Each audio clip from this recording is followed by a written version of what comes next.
pleasant good morning to everyone, and welcome to another edition of the Carlos Brown Show, right here on the Black College Sports Network. Yours truly, Carlos Brown. Good morning to everyone. Our guest menu for today's show, which is the first show in August, Coach Mark Frederick. He's the offensive coordinator at Southern University. He'll join us in the second hour, and then following him will be the defensive coordinator of Southern University, Coach Henry Miller. Those are the guests. Here's what's trending. HBCU commissioners, they have created a HBCU4Us Association. We'll get the panel's opinion and perspective on this new coalition between the HBCU conferences. Also, the SWAC announces partnership with Victory Snacks. It will help with advertising, branding, and NIL opportunities for all 12 institutions and their student athletes. And number 3 on what's trending, Southern University football camp update. I was able to get out there on a hot, muggy Saturday night to put some eyes on Southern University's fall camp. That's what's trending, of course, and plus other little tidbits I'm sure we'll get into. Now, as always, we'll introduce the famous panel one by one as they come in. Charles Edmond of the Alcorn State Radio Network. Good morning. Coach Van Pettaway. Good morning. Good morning. And Wheeler in his A&T gear. The hardliner. Yeah, representing. Good afternoon to you, Wheeler. Good afternoon. Good afternoon. To us live from Baltimore, Maryland. Charles, I just want to say congratulations. HBCU Sports reporter, broadcaster, all of that of the year. Congratulations. Well deserved, sir. Well deserved. Thank you. Thank you. I appreciate it. Nothing else, Charles? Come on. He's so modest. I'm just look. I just want to say thank you to everyone. Carlos, thank you. Wheeler Brown, the hardliner, Coach Pettaway. I mean, this has been a long, winding journey. You know, watching Coach Pettaway on the sidelines and doing A&M, and Wheeler Brown when he was at Jackson State, and I'm learning the hardliner approach. And Carlos, I thank you in this space because you told me many years ago this video space, this Zoom, whatever you want to call it, that's going to be the new wave. And I'm a radio guy by trade. I'm used to plugging up a phone line and running a 50-foot cable from one place to the other. We've transformed to Wi-Fi and Ethernet since then. But you kind of told me, hey, you need to wake up. And Cedric Tillman, my video producer, kind of said, hey man, you got to get with it. So I think that's important, and just trying to stay on top of all the latest trends. So I thank everybody. I appreciate everyone. This journey, you can't make it alone. Yep. An award well deserved. And definitely. I think it'll be something else that will be coming in the future that at least should take place. And you know what that is, Charles? The Hall of Fame, the SWAC Broadcaster Hall of Fame. It should. It really should, because through this media, we have met some good people. Chatterbox, Rob J.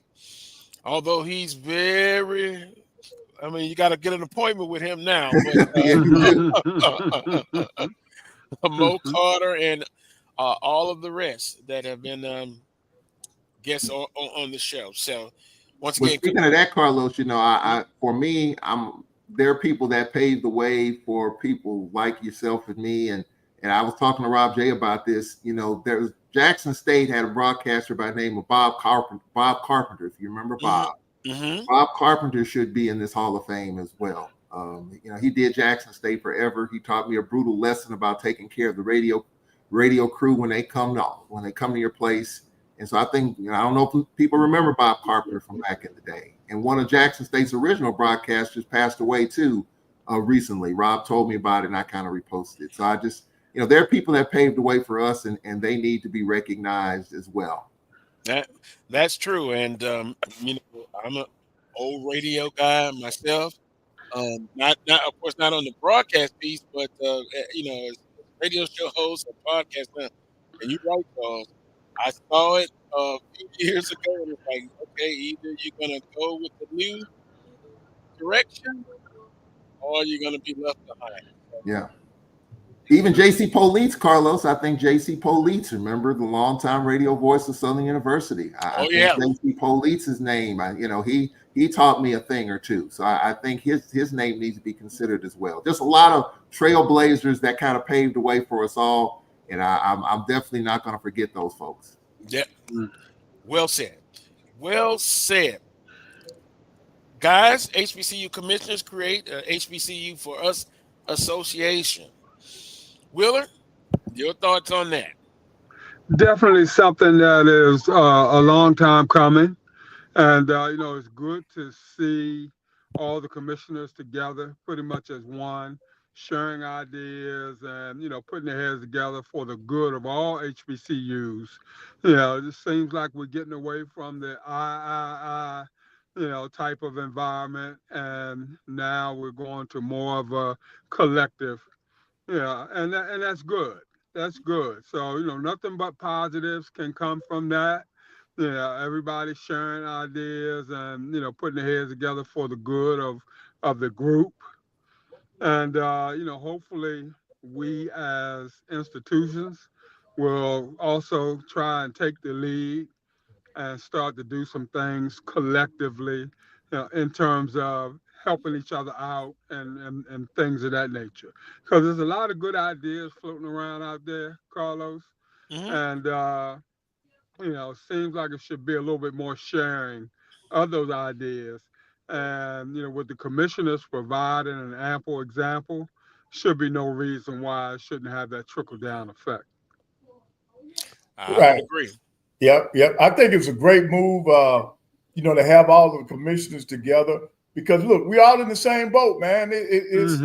There's no difference. We all fighting the same struggles, and for them to come together and collaborate, I think that's great.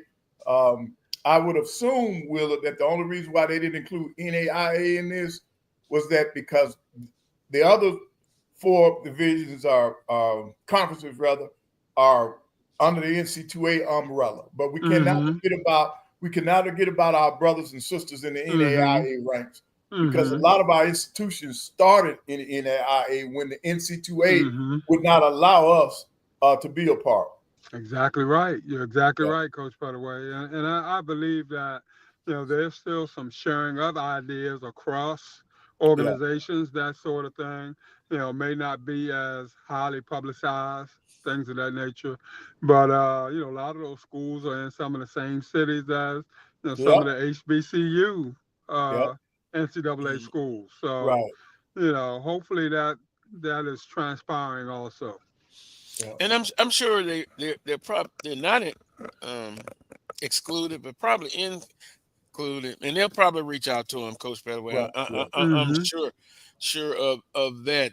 Charles, the mission of the HBCU4Us Association is to ensure the growth, visibility, and sustainability of HBCU athletics by focusing on student athlete leadership and development. Important. Preservation of cultural heritage, very important.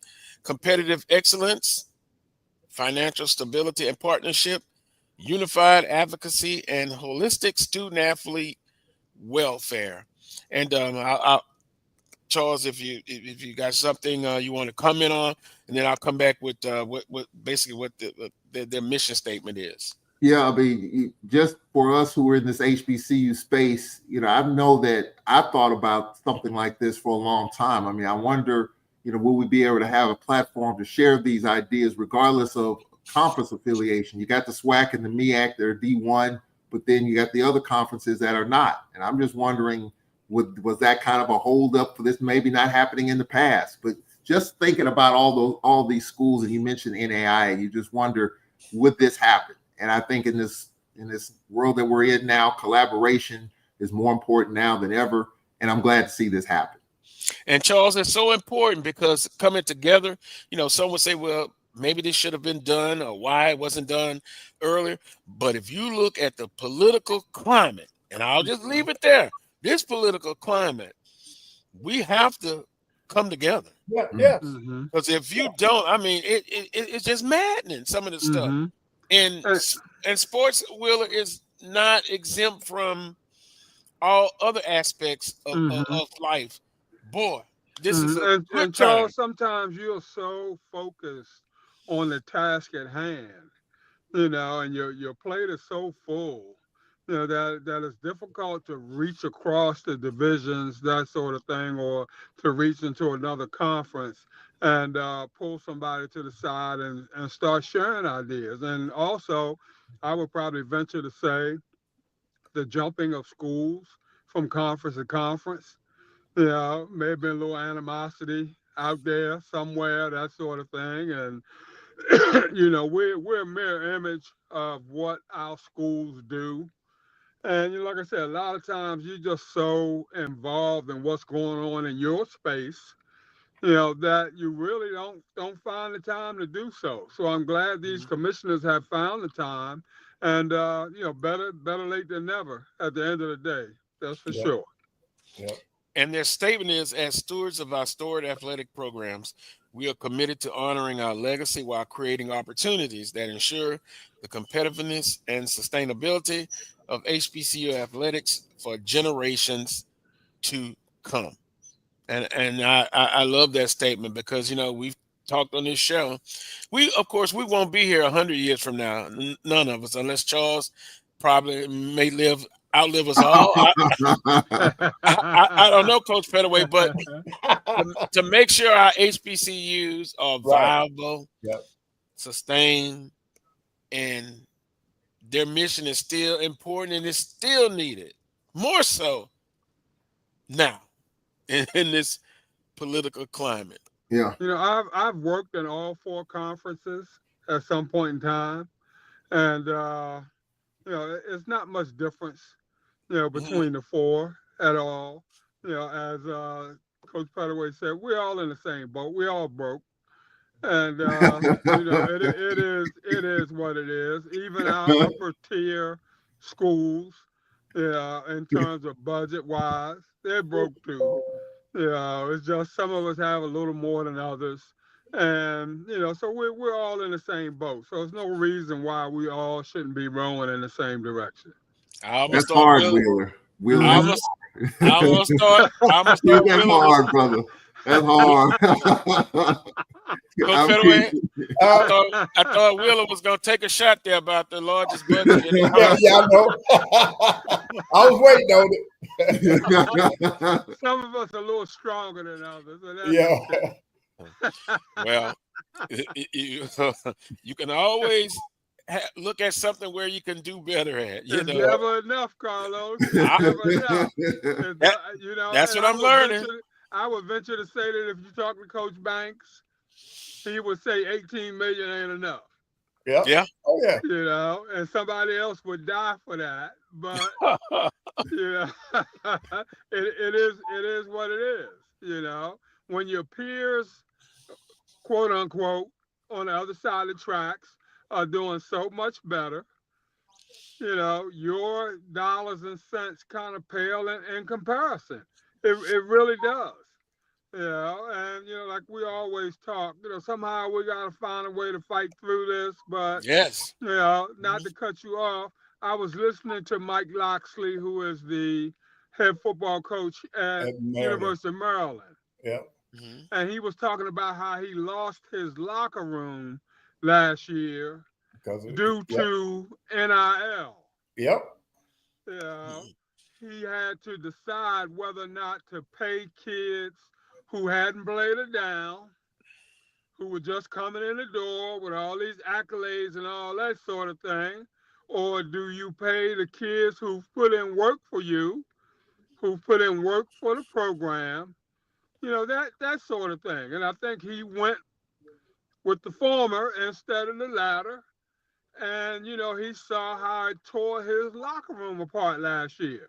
And he said he knows it cost him probably maybe 3 or 4 ball games. You know, so you kind of, you know, this is what we're going to have to face now moving forward. Do you pay kids who haven't played it down more than a kid who's bled and sweat for you over the last few years? Yeah, and I mean, I guess it is what it is, but it's something that's real, live, and in color.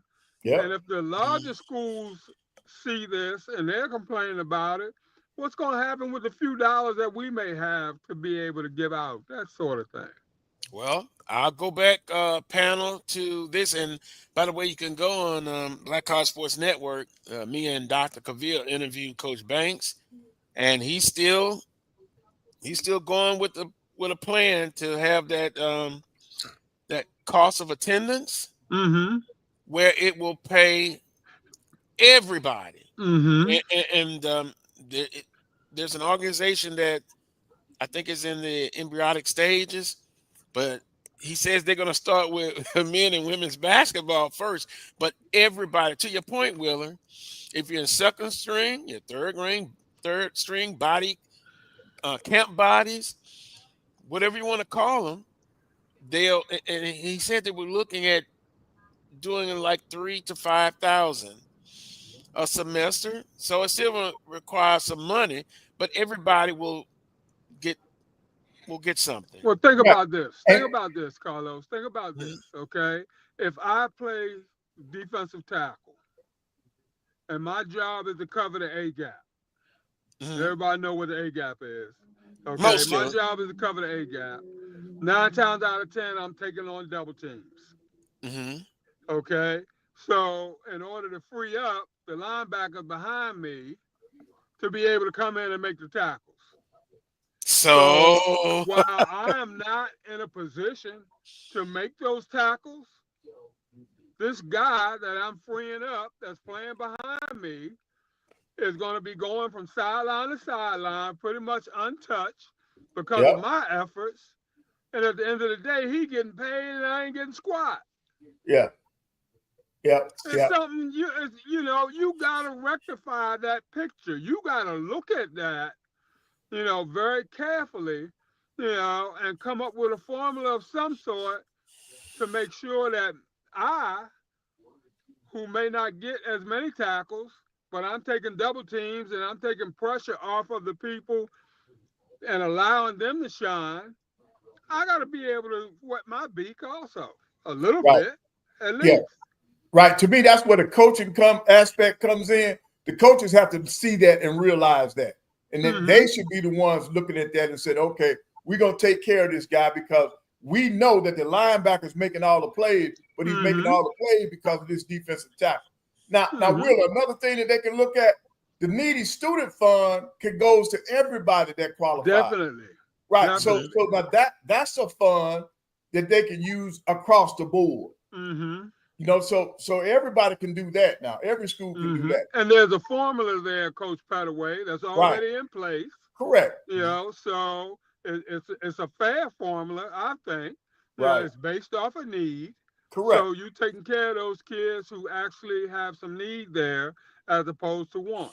Correct. So in other words, it's better to pay everybody something than to pay. Okay, I'll stop right there. I'm just following it there. Right. And I would feel better being in an athletic program that is taking care of everybody.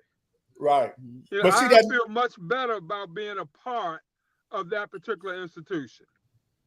And Will, I think most schools will be able to do it from the needy student fund because that comes from the NC2A, right? So you're going to automatically get that money. Whereas with the other stuff, you got to bring those funds in to be able to distribute those. And like I said, with the needy student fund, you can go across the board because I promise you now, everybody's not going to be able to afford cost of attendance. Everybody's not going to be able to afford that now.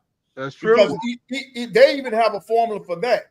It's based on your home or record. Yeah, where you're from. Yeah, right, where correct. you're from.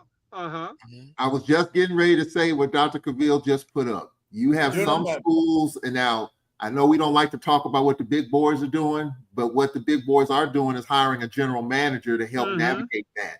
and I believe at Prairie View, as he mentioned, a general manager, and I think another HBCU and then MEAC, I read the other day, they're hiring a general manager for football. I don't know if it's Central. I don't know if it's North Carolina Central, but I think that's got to be the next step to navigate. And that's a position, Carlos, I could go for. I can handle that. Because you still gotta raise that person, or as a staff still has to raise the money. Yeah, but it's one less headache on the AD. Correct. Which is a plus. Yeah. And you got somebody to funnel all that manure to. You know? Right. Like, look, this is you. Handle this. Take care of this. Yeah. You know, and so it's needed all the way around. Right. Well, I think a former AD would be perfect for that position. So somebody that's already been in administration, I think they would be ideal for a general manager's position. You know, I interviewed Dr. Hey Charles, or somebody coming from the corporate world who was a manager. Right. Yeah. I mean, just like what North Carolina's doing, hiring whoever's working with Bill Belichick to deal with their situation, a former NFL person. You know, I mean, the one thing for me is how are these things being funded? You talk about the needy fund, and you talk about cost of attendance. I interviewed Dr. Cable at Media Day, and he reeled off a whole bunch of different funds that we were talking about Alabama State, of course, the Swarm Fund, the Nest Fund, the Alabama State. I mean, and he told me that he saw this train coming down the tracks 2 years ago. So he was starting to put things in place, and I guess working through his administration. So Alabama State is kind of, I don't know what they're doing. I don't know how, what kind of amounts, but it seems like they've got different funds to pull from to make sure that student athletes are taken care of.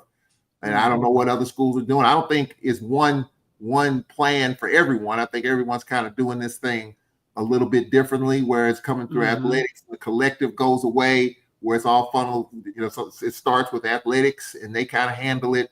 So I think it's just a different situation for every school, but I would love to see every athlete get taken care of. And I hope it doesn't get to a point where it gets sidetracked to where you got frustrated student athletes that either are getting nothing or getting less than what they feel like someone else is getting. And that gets out there on social media. And I think you're going to start seeing kids jump from school to school, Charles, even more so than they are right now. It's just a matter of time. And I talk about Mickey Joseph and his belly aching and all that sort of thing and stuff. But, it's going to get to a point where we're developing kids and kids are leaving and going to the next destination, that sort of thing. And, but if we got good assistant coaches, those kids got better because of us, not necessarily because of the head coach, but because maybe they had a good assistant coach, that really worked with that kid and, brought out the best in them, that sort of thing. So, my function as an administrator is to make sure I take care of that coach. I don't want to let him go. I mean, the kids come and go, no doubt about that, but if I got a talented assistant coach, a good developer of talent, that sort of thing, I need to make sure that we are acknowledging that and that we're taking care of those folks. And give them opportunities definitely to succeed if they want to put their name under the head coach. No doubt. I'll stop there because I think that was going to go into my other rant about the opportunists. But also at SWAC Football Media Day, there's some student athletes that say, hey, money is not the main objective here. Kelby Gibbons, go check it out on social media. He had opportunities to go, but he says Southern's family, and they've done for him, and the money will come. Now, is he in the minority on this? Probably. So, are there others out there? Perhaps, yes. But he was interviewed about that, and here's a guy who's up for a bunch of awards already. But I'll paraphrase what he was saying. NIL, the money is not the most important thing in his life right now. Getting better as a football player, and his opportunities will come. So that is a good story that should be told more. And I'm sure there are other athletes out And there that's Carlos, the we same. got to preach that at our institutions across the board.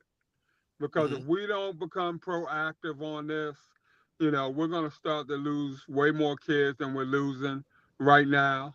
And, when we're out there recruiting and we're in those parents' living rooms and all that sort of thing, then you got to bring up the elephant in the room. You got to talk about those things. You got to put those things out there on the floor. And even though it may mean that you might lose a kid, at least you've been honest and open up front.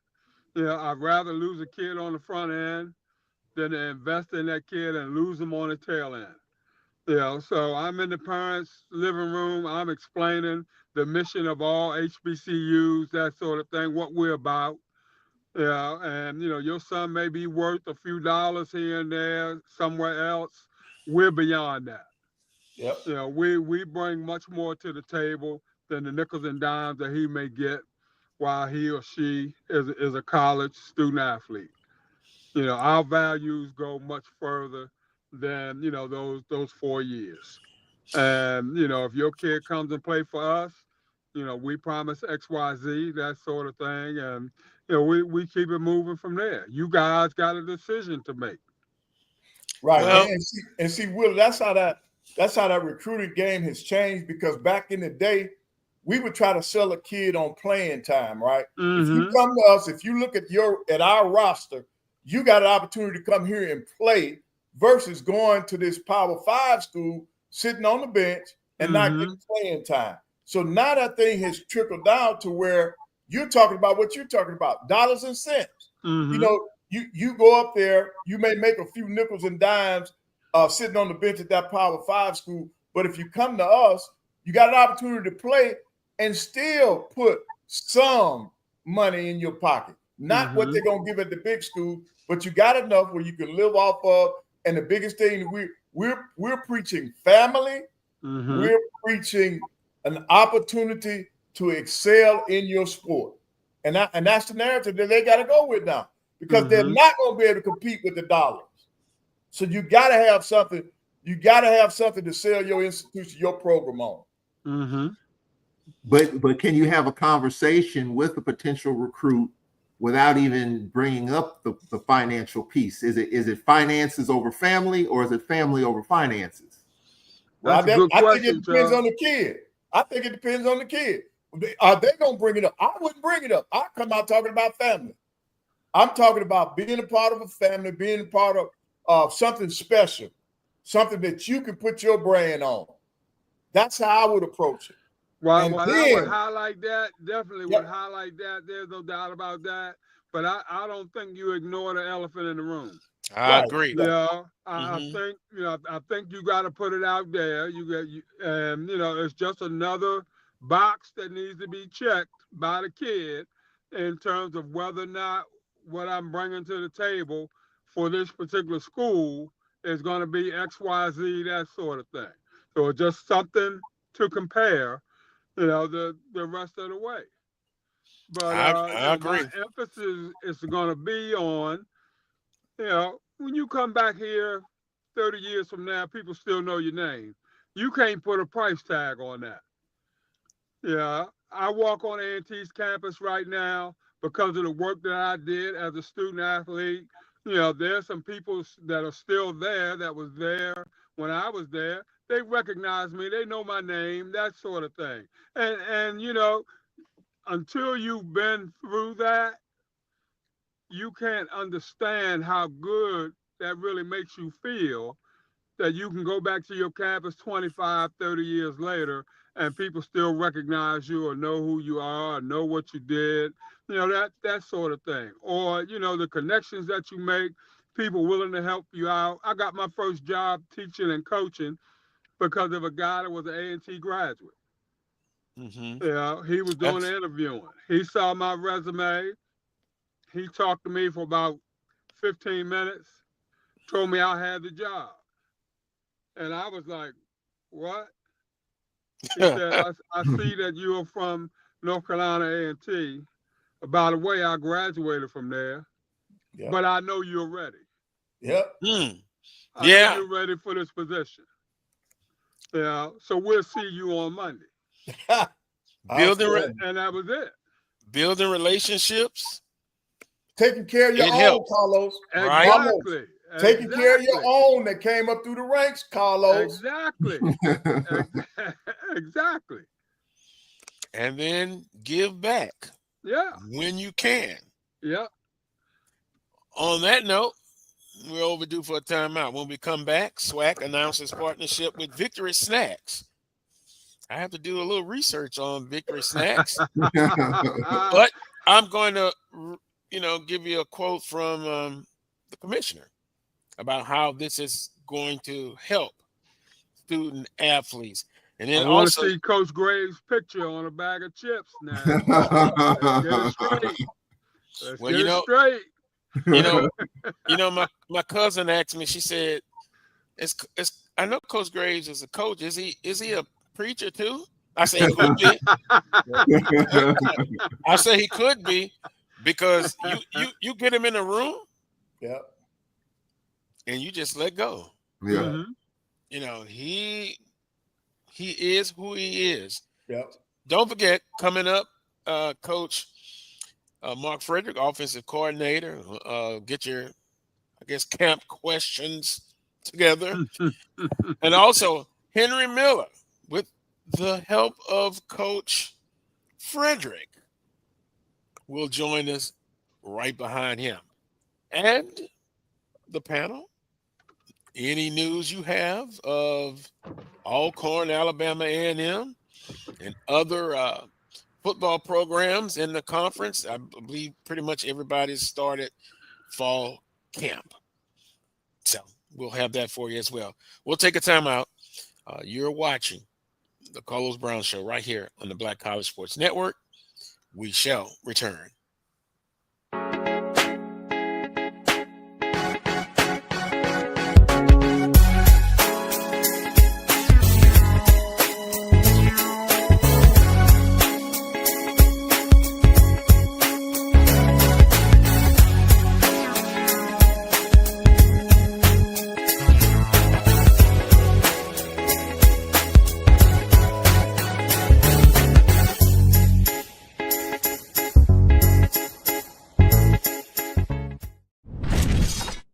There's a shot. That right. might be. It could be. Right field. Grand slam. No. What a shot. That's how you get hot, young fella. Thank you guys for what you do for HBCU athletics. This is a fantastic avenue for all of us. This is our ESPN, so we love what you guys do, and all you guys at BCSN. We really appreciate what it is that you guys do for us. The human voice has always connected audiences with experiences. Major brands all across America have trusted Kever's voice time and time again. Conversational, powerhouse, intelligent, and sincere.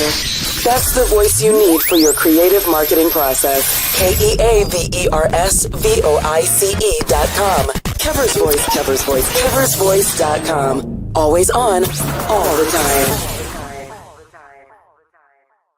This is Ryan Fulford. AD Drew and I are co-hosts of the BCSN Sports Wrap. We talk about all things related to HBCU athletics. From the games, teams, coaches, and fan interest stories, we cover it all. You can find our shows on Facebook at BCSN Sports Wrap, YouTube at MyJBN Online, and everywhere you listen to podcasts like Anchor, Spotify, Google, and Apple Podcasts. You can also find the show on the Jericho Broadcast Network's app.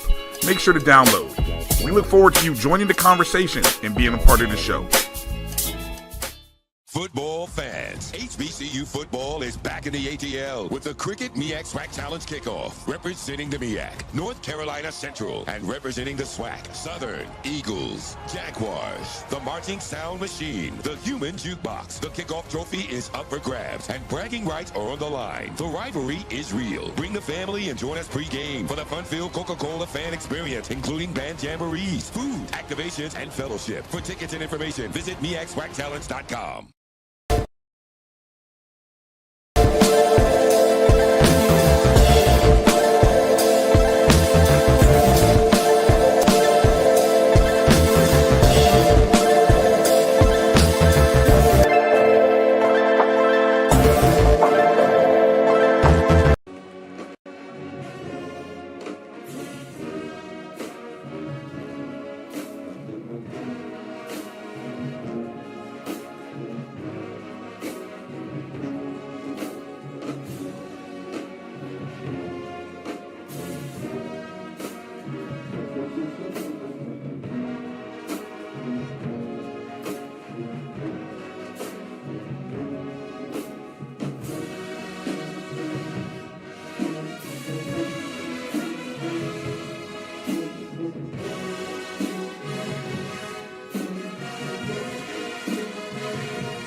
Welcome back to this week's edition of the Coles Brown Show right here on the Black College Sports Network. Coles Brown, the panel.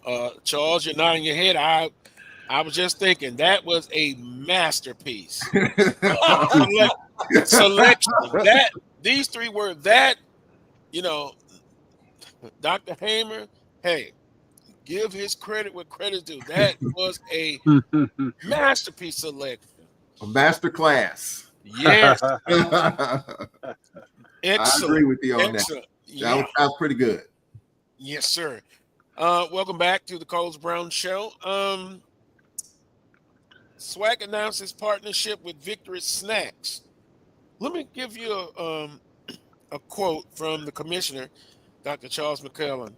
We're extremely excited to partner with Victory Snacks to further enhance our member institutions' ability to generate funding for their respective NIL programs. As we looked at a variety of opportunities that have been presented to us during recent weeks in this new era of intercollegiate athletics, this partnership stood out as an extremely innovative and strategic initiative that could assist with providing our membership with the resources needed to continue to elevate their athletic program in all facets. So that is a good deal.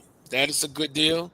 And because what we've been talking about earlier about all student athletes getting something, this is another step in that direction to simply help. Yeah, I mean, for anyone that says, and I know this has been talked about, Dr. McClellan is doing a hell of a job. Mm-hmm. And I think we need to, and I know there are people out there, I mean, not everyone's going to like you. Not everyone's going to support you. And there are people out there that are anti-Dr. McClellan. I'm not in that camp. I think what he's done when he was at Prairie View as AD, when he was at Texas Southern as the AD was outstanding. And then he elevates the SWAC conference. So he's very deliberate, very tempered, and he just doesn't lunge out there and do things and involve the SWAC in things. I mean, there have been some interesting things that have happened, lawsuits and other things that have worked out in the SWAC's favor. But Dr. McClellan has been an AD that's a tempered approach. He doesn't go 1,000 miles an hour. He strategically finds a way to interject the SWAC and do things to help the student athletes. And I think this is just another bit of good news. This partnership with the Snacks, as well as this collaborative effort with the other HBCU conferences, just shows that he is the real deal, and he continues to do a great job. You're So does this absolutely mean that right. each institution will I agree with you, Charles, 100%. I think Dr. McClellan has done an outstanding job since he's been our commissioner. Now, does this also mean with this agreement that each institution will have their own brand in terms of these snacks? Is that what this is, Charles? That I do not know, to be perfectly honest with you. I'd imagine that since we have that, I think there's probably there's opportunities there for each school to kind of do some things to help in terms of that. So I would say my initial answer is I don't know, but I think there's opportunities there. Okay, it would be great, and I could see that. Yeah, see, that's what I was thinking about right there. Yep. And when you're in positions like that, I mean, everybody's not gonna like what you're doing. You're gonna have a lot of enemies out there, that sort of thing. Everybody think they can do your job. And between being a commissioner, is pretty much probably like being an athletic director in and of itself. Everybody's not gonna like you and all that sort of thing. You water on the duck's back. You just keep it moving, do what you need to do for the good of the body, and just continue to move forward. Yeah, I think it'll be opportunities for each institution. Now, I'm sure some of the institutions have their own, branding and marketing down, but I think it's going to help all 12 institutions, according to what I'm reading here from the release. I didn't want to read the whole article entirely, but it says collegiate facing arms designed to maximize NIL value for student athletes and institutions. So, Now, Wheeler, I could see that, like when they showed the graphic where you had your logo on different stuff. Mm-hmm. I think that'll take off for some of our fans. But on the other administrative side, Wheeler, if I got a contract with Coach, you might not be able to do anything. Right, with some of the snacks. Right. You might not be able to do that. If you got an exclusive sponsorship exclusive with the institution, of which athletics is a part of that institution, you might not be able to sell those Utz potato chips or whatever, because you are bound by your contract to utilize whatever it is that that the contract states. Correct. And like I said, it remains to be seen exactly how that's going to transpire, but it's a good idea.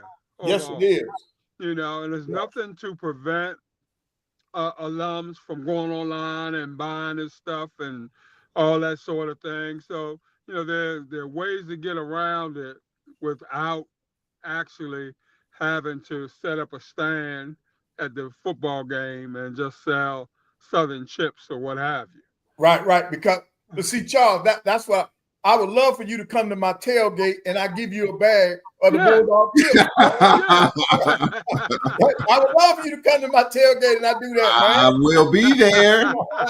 I will be there. You had somebody, who was that at Media Day, Coach, that came to me about that. I think we didn't get a chance to talk, but Carlton. I told you, when you come, when the Alcorn comes to town, we got you, brother. We got you. Good. Hey, Coach Frederick, I want one of them ribs with the A&M logo on it. Got you. You got it, bro. You got it.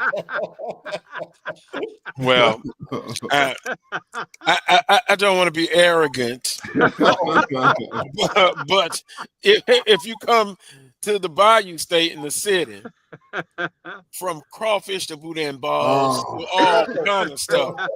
So, I know about that Southern hospitality.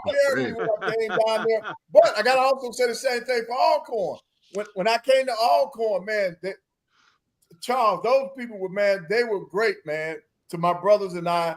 And then, of course, Carlos knows that they took care of me when I came to Baton Rouge for the football game. So that's what makes it so great, man. You talking about the SWAC? We are a family, man. We are a family. I can go anywhere in this conference. People will know me and they look out for me. The hospitality is beyond reproach, man. It's great. It's great. Mm-hmm. And when I was at to your point, when I was at practice Saturday night, had about 20 people came up to me and say they enjoyed the show. Yeah. They was like, "Let me look." I said, "What are you looking for?" It's Charles Edmond in the stadium, looking down, trying to get some information. And very well may be, Carlos. I very well may be sneaking in through the back gate. You never know.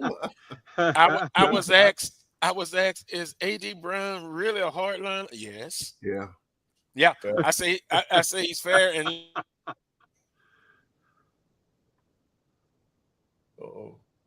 Carlos.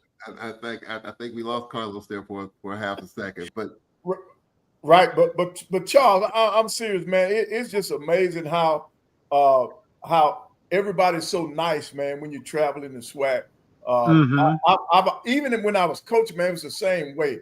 It's just like a family, man, and that's what it's all about. Because we're all in the same boat. The only difference is when we compete against each other for that day, for that time frame, then we're not buddy. But then after that, man, it's back to life as usual, and that's what we got to always remember, man. Yes, because going to Jackson for a football game, oh boy, it's tremendous. You talking about two fan bases just they mirror each other. They go hard. And I'm sure there, it's other situations out there. FAMU and Jackson State now seems to be their fans, going at it. But like you said, at the end of the day, when it's all over, we're one. And speaking of ones, we've got Coach Mark Frederick coming up, offense coordinator at Southern University, album number 1. I was at practice last Saturday night, and I thought about the and some of the people were asking about that. Was an interesting segment. We were talking about practicing in the morning and at night. So as I wiped the sweat off, it's still hot at 8 o'clock, 8 p.m. And then, like I said, the heat has accumulated from all day. But the temperature doesn't really go down that much at night. Your ACs are working, so out there, and everybody seemed to be in good physical condition. It was a typical early fall camp practice. One thing I did notice, that McCoy, who transferred in from Jackson State, he seems to have picked up the offense pretty quickly. So there's a good battle going on between him and Jalen Woods. So you talk about competition, you talk about the physicality of fall camp, being smart with it. They looked apart. Mr. Holly, that transferred over from LSU, he's going to help. He's going to help. Franklin, a big back, 6'2", 225. I can't remember the last back in the previous years coming in that big. He hits the hole with command. So offensively, the offensive line, they're still getting themselves together. They've got a open spot at left tackle. But, just kind of the traditional early camp Wheeler things that you see. Everybody's grinding. Everybody's working hard. And one thing I noticed after practice, and it was a very tough practice, they ran. And when I tell you they ran and they ran, and Coach Graves said, this is what it's going to take, these extra stuff. And then as I was going to my car, I looked back, and they still had players out there, running and working on things perhaps that they thought they could do better in the practice session. So typical, this scrimmage is upcoming tonight. It's going to go a ways into determining positions. We often looked at the number ones, but I also look at those battles for the number two, because they're going to be important across the board. Right. And you know what? Coach Graves brought up a very good point when I listened to his interview, Carlos. And by the way, that was an outstanding interview that he did. Very long interview. We might need to call that something else because that he put out a lot of info there.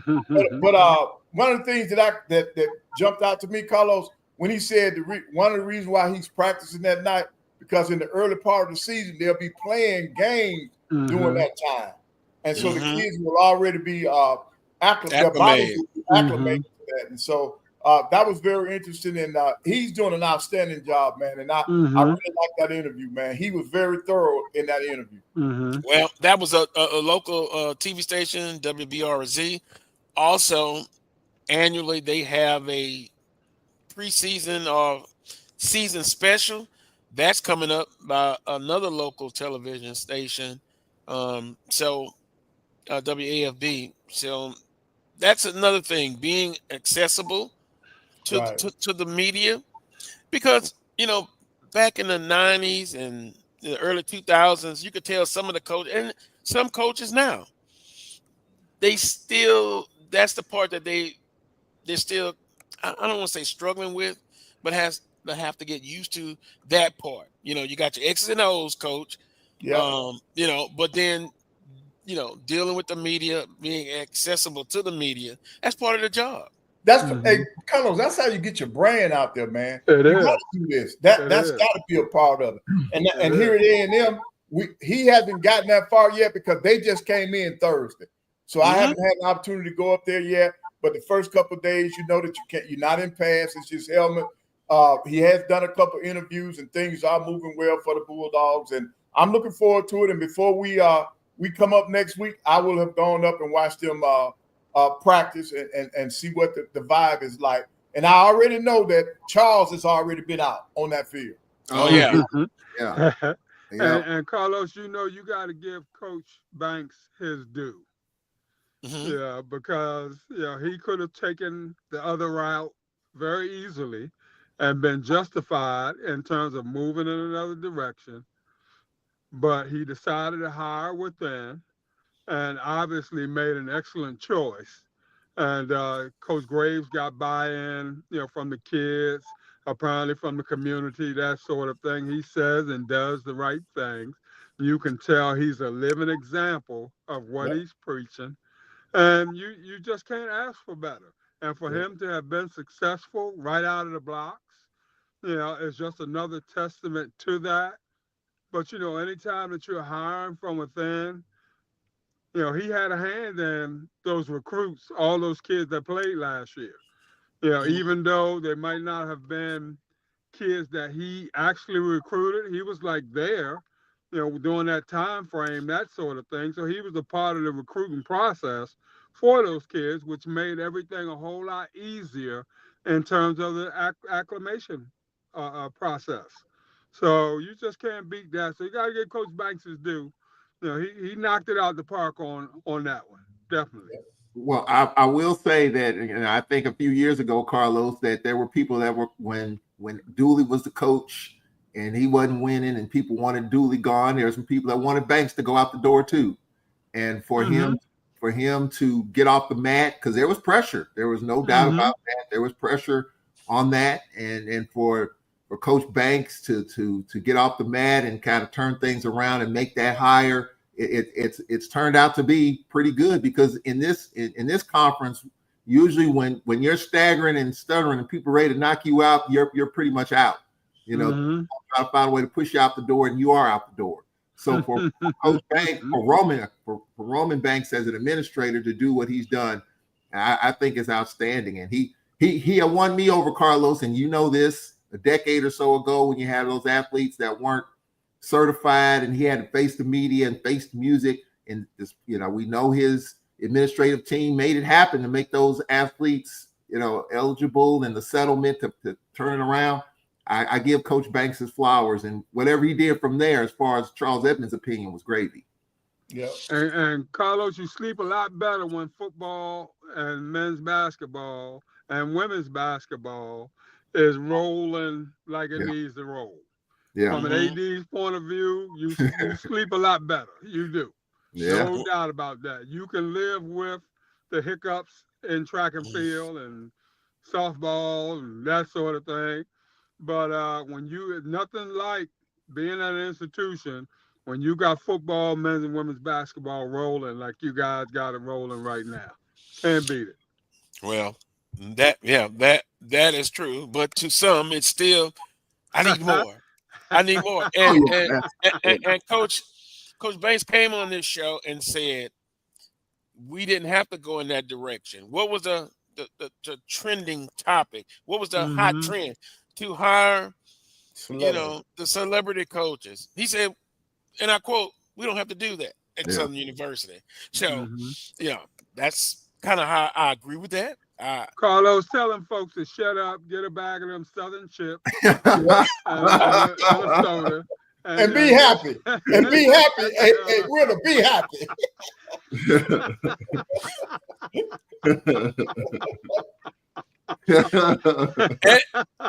and Coach Graves, being assistant for a pretty long time, he came up through the process. That's what we preach. Given the opportunity, that's what happened. He was given the opportunity. And so now he's in the year 2, winning the Western Division in year 1, getting to the championship game. So they look to do even better. Well, Carlos, can I bring up a point to the panel and people? You're talking about the media access. I don't know if you saw the news. I mean, stepping out there at Florida State, their coach Norvell, who's coming off a 2-10 season, is not allowing media in practices. And so, now he's allowing them, huh? He's not allowing. Like, media will not be a part of any practices. Not. 2-10 has something to do with that. Oh, absolutely. But it's been brought up in different articles and different commentary that let's hope this is not the trend. And of course, when you think about these things, there are some teams in our league that are struggling. Some heat is on, the seat is warm. And, with terms of media coverage, you hope that doesn't happen with some of our schools in which the media coverage is limited because your team isn't doing well and the heat is on you as a coach. I mean, there's something to think about. I don't think so, and we haven't had that happen. But I just hope it doesn't happen because it's not going to change the temperature. That's for sure. It's not going to change the temperature. It's not going to change. But I guess as a coach, you're controlling the narrative. You're trying to control the narrative by not having the media there. You feel like you can control the narrative better with the media not being there. But it actually could do more harm than good because now you don't have the information. And now all of a sudden people are going to speculate. In this world of social media, people are guessing all the time. Wrong most of the time, sometimes correct. But I hope that doesn't, in other words, I'm bringing this up. I hope it doesn't happen in our conference because there's a lot of good media platforms that's covering HBCUs, the SWAC, the MEAC, and all levels of HBCU. I hope that doesn't start, but it is something that kind of resonates with me a little bit. Well, over the years, Coach Pettaway, Charles and Wheeler, they would allow the media to shoot a small portion of the practices, a little bit of access. Some are more friendlier than others. It depends on the institution, and what their policy. When Coach Richardson was the head football coach, they knew who I was. I could actually be on the practice field, right on side the players.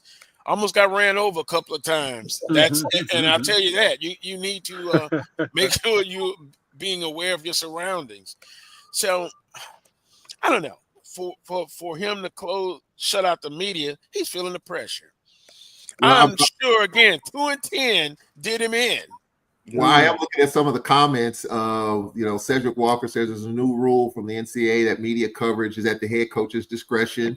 The rule was created in March of this year, fairly new, and only certain media is allowed in and those select moments. So those, I get it. I'm just looking at, I think Coach Thomas is pretty transparent.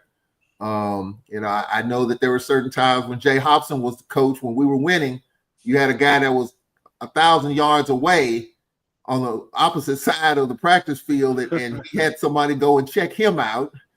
So, you have that, but, I think it's just something that we're just looking at, and it just adds to this new reality. Things are changing at rapid speed. I can see limiting access to the kids.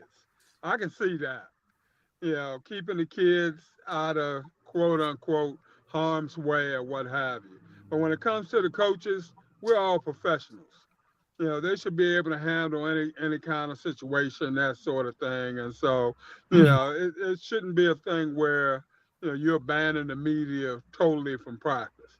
You might want to give them the first 20 minutes or the first half hour or what have you. Let them come and film some things. When it's time for you to put in your nuts and bolts, that sort of thing, you might want to limit, what you're showing. But in terms of coaches not saying anything to the media at all, I can never get with that. Well, it's going to be interesting to see. I could just only speak for Southern staff, and just towards me, they've been very open when, just like the scrimmage. It's pretty much probably going to be closed to everybody today. I don't have a problem with that. Yeah. So when you be able to have access, that's a good thing. From a PR standpoint, that's a good thing as well. And speaking of that, we're going to bring in Coach Frederick right now, who's backstage. We'll bring him on. He's the offensive coordinator at Southern University. Coach Frederick, good afternoon, sir. Mike. His mic is turned off. Oh yeah, we'll give him a second to get it straight. Okay. Let's Can see. y'all hear me? Yeah. Oh yeah. Got you, Coach. Okay. Coach Frederick, you I know you were backstage. You were able to hear that. Coaches, the media, it's all good. It's all good. The discretion of the head coach and the staff. So I got to turn this other one off. I had both of them on just in case one didn't work. Oh, I love it. Live podcast. Technology. Yep.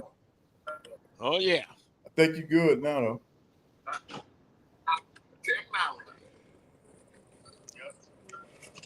Let's see. You ready, Coach Frederick?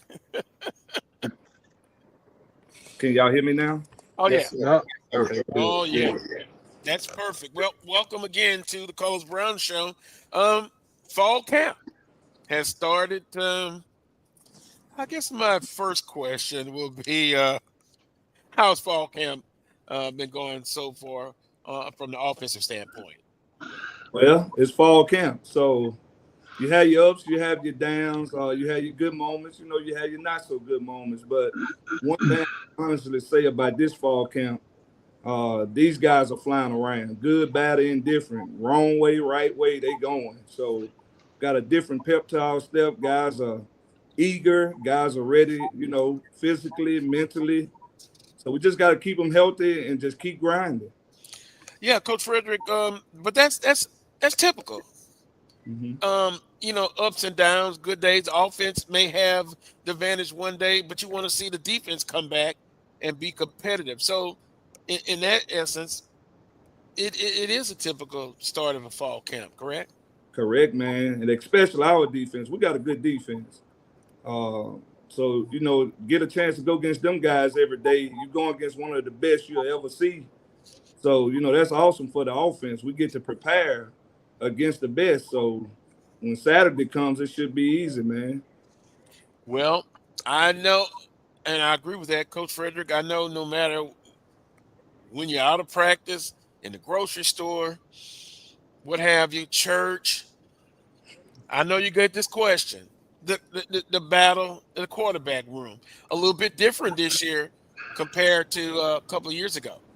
Definitely. When I first got back here, we had 3 guys with not much playing experience. So then it was a new offense. So everybody had, they was struggling. And, we kind of went through our woes all year.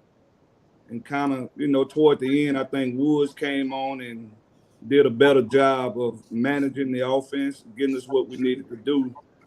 Now, this fall camp, we got guys. Woods got playing experience. You got McCoy them played. Then you got a freshman, he's very talented. But those first two guys, man, they are neck and neck right now. It's a tight battle going. So hopefully tonight somebody get one up or something, so we can say there is some separation there. But it's a great problem to have, in my opinion. So I'm excited, man. I'm excited. They both are, they complement each other. One is not trying to hide or hold something back from the other one. They're helping each other, and it's a good thing, man. Well, Coach Frederick, I would be. Here's a fan part of me and the host. Competition is a good thing. I'm thinking I may see both of them play. Why not? Throughout the year. Why not? Use it to the advantage. Use it to our advantage. So we're gonna do some stuff. We're gonna do some things offensively. So regardless of who is the starter, you're probably gonna see both quarterbacks early on, definitely. Well, Charles, calm down. No, Charles Edmond, we don't want him. We want him to calm down here. But also the impact of Holly and Franklin as we switch to the running back room. Different running back room, more bodies. From what I saw Saturday night, they have a chance to be special.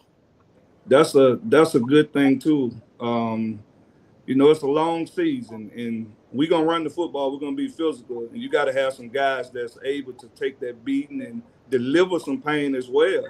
And, it's a collision sport we play, so you got to have some guys that are able to week in, week out, tote the mail and do the things you're looking for them to do.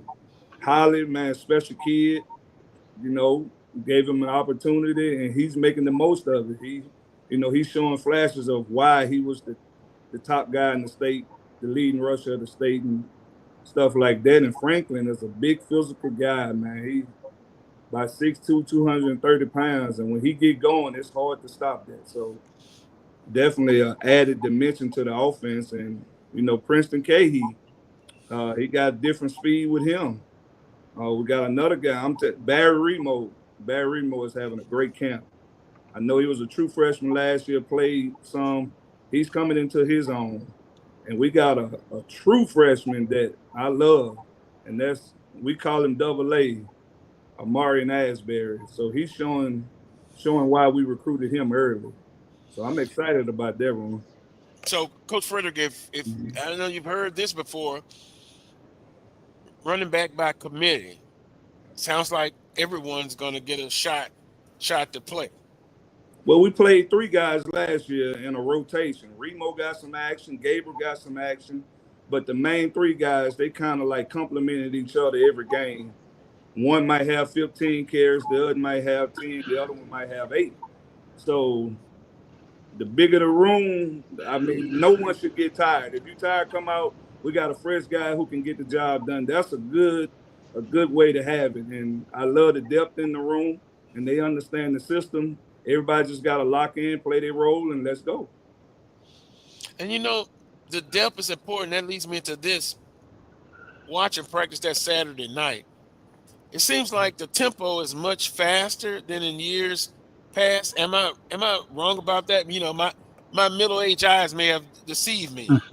Well, some of the guys are new, but majority of the guys played in the system last year. So now they have a better understanding of what we want, so we can go some up-tempo things. The plays get in faster. They already know what we want to do in certain situations. So when they see half of the call, most of the time they know what the play is.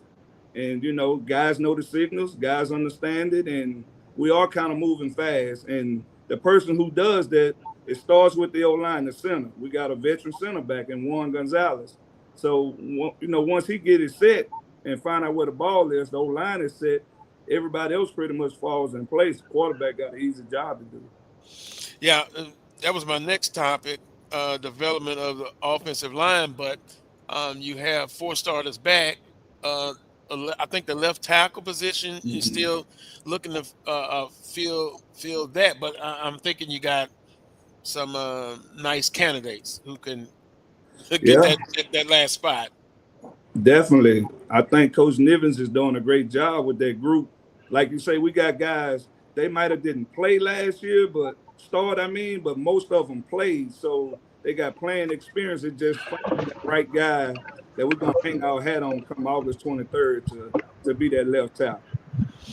Now, I kidded you off the record about Coach Frederick about being a quarterback coach, offensive person. So I'm like, will we see tight ends and running backs involved, one back system? But tight ends and running backs, how involved will they be this upcoming season? If you watched the offense last year, we based out of 11 personnel. And I think we got 3 to 4 great tight ends that can get the job done. So you're going to see some 12, maybe 13 personnel this year. The more times we can get them on the field, the more problems you cause for a defense. Because you don't know what they're going to do. You don't know if we're blocking for the run. You don't know if they're going out for passes and they can catch and run. You got to add a dimension right there. In the running back room, of course, not being biased toward, I want to run before I throw, but the run, if you want to win championships, you got to be able to run the football. And that's just bar none. That's our philosophy. We're going to be physical up front, and we're going to come down here when it's time to come down here. So they better buckle their chin straps. Well, I know Wheeler Brown would appreciate that, a former Definitely. offensive lineman. Definitely. Charles, you got a question? Yeah, I mean, when you talk about the quarterback room in Woods, I just remember the Alcorn Southern game. It's a situation where Woods comes in for a play, and I was told that Woods was told, don't be a hero, just hand the football off. You hand the football off, you score a touchdown, and that was, and that was big in that game. Talk about his development, what you expect from him in year 2 of the process. Everyone's going to be kind of assume that he's going to be the guy, even though you might play a couple of quarterbacks. What would you say as far as his next level of development? He took ownership. He took ownership of playing quarterback. I think Coach McNair has done a great job of getting him developed, and he's showing more leadership characteristics, and man, he's going. He done bucked up a little bit. I think he done hit a growth spurt. And, man, he's just a fun guy to watch. He's smart. He's fun to be around. He keeps the offense going. I'm just excited. I'm excited about how he's grown within himself. You know what I'm saying? So he's becoming what you want to see in a quarterback. I played with some good ones. I coached some good ones. You know what I'm saying? He's in that caliber right there. So he's going to be great. Wow, growth spurt. Oh, and I appreciate you. Everybody knows how I feel about about Jalen Woods, and he came over, and I got a chance to finally meet him. I've seen him on the show, so I appreciate that, Coach Frederick. Nice young man, and wow, I didn't think he was. Yeah, he's tall and he's bulked up. Yeah, he's done a great job this offseason with Coach Moore. Man, he didn't got a little bulky. He didn't put on some weight the right way. So, he can go through a season. You're going to get hit at the quarterback spot. We want to limit that. But I think he's done a great job this offseason.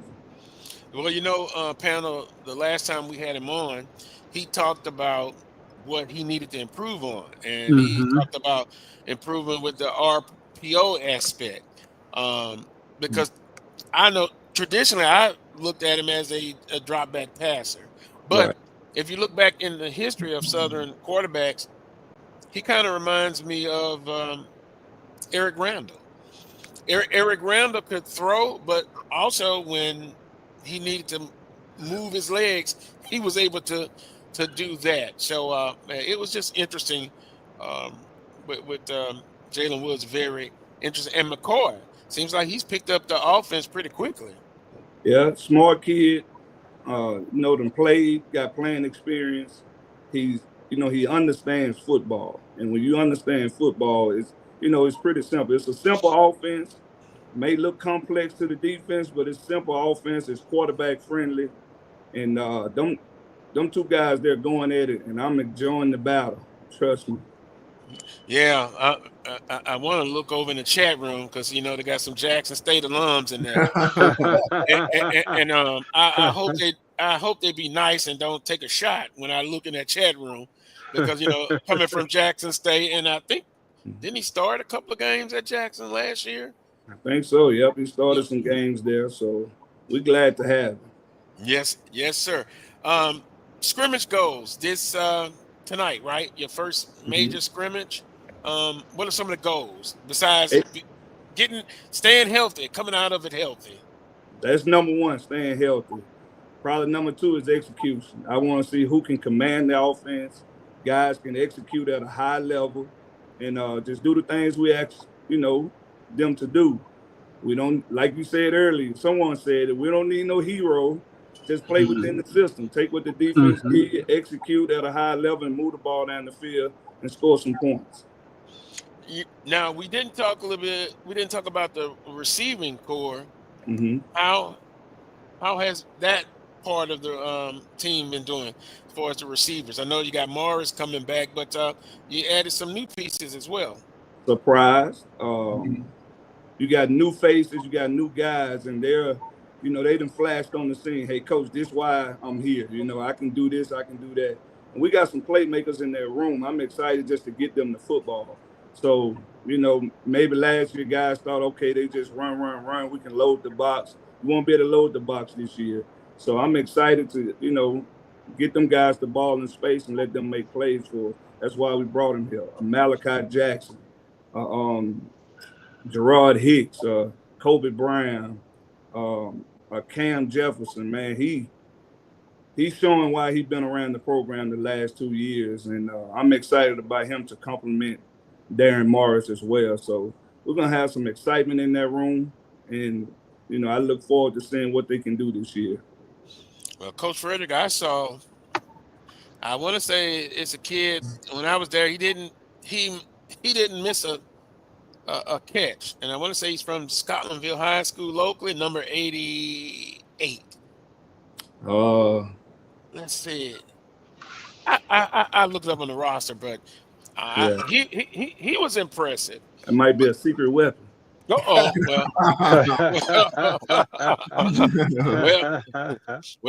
I'll stop right there with the secret weapon.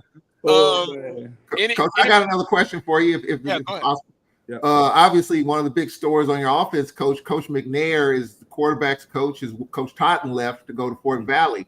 Talk a little bit about that transition. I'm sure it was pretty easy because I'm sure Coach McNair was working with the quarterbacks maybe anyway, as well as Coach Totten. Talk about that transition there. Pretty smooth. You talking about the original Al, right? So I know playing against him, coaching against him in this conference, man, he kind of seemed that every year he had the offensive player of the year or the quarterback. You know what I'm saying? He had some great quarterbacks up there at Alcorn. So him coaching the quarterbacks here has been a huge plus for us. Just the knowledge, the experience, and then he's been a head coach. That's awesome to have in that quarterback room. So him and Coach Totten, you talk about two of the best to ever do it. Both of them, have been head coaches. So it's just an added plus. Takes a lot of pressure off of me. Yeah. We talked about it on previous shows. That's a good experience, a good coaching experience to have on the team.